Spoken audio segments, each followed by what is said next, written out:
La Twingo en Chine fait débat.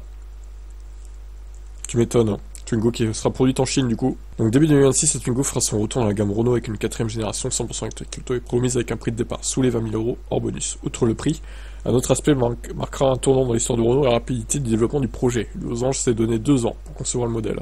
Pour gagner du temps mais aussi réduire les coûts et tenir l'engagement sur les prix, donc elle va être conçue en partie en Chine. Le constructeur a mis en place un nouveau centre à Shanghai.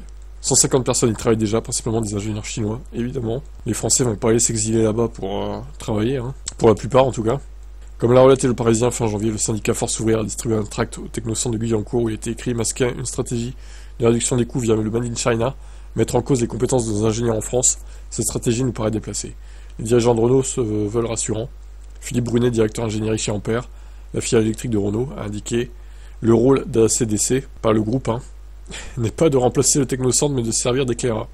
Lucas Demeo a aussi rencontré des représentants syndicaux pour leur garantir sa volonté de maintenir une activité d'ingénierie dans l'Hexagone. D'ailleurs, sur le projet Twingo, la plateforme est dérivée de l'R5 et est donc conçue en France.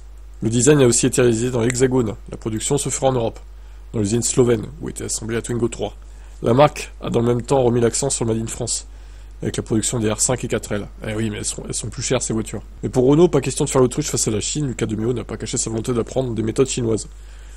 Ah, les méthodes chinoises, c'est très simple, hein, payer au lance-pierre les employés. Donc, à moins qu'ils veulent faire ça en France, je sais pas. Pour Philippe Brunet, aujourd'hui, impossible d'être le champion du VE si on ne sait pas ce qui se passe en Chine ou si on n'y prend pas part.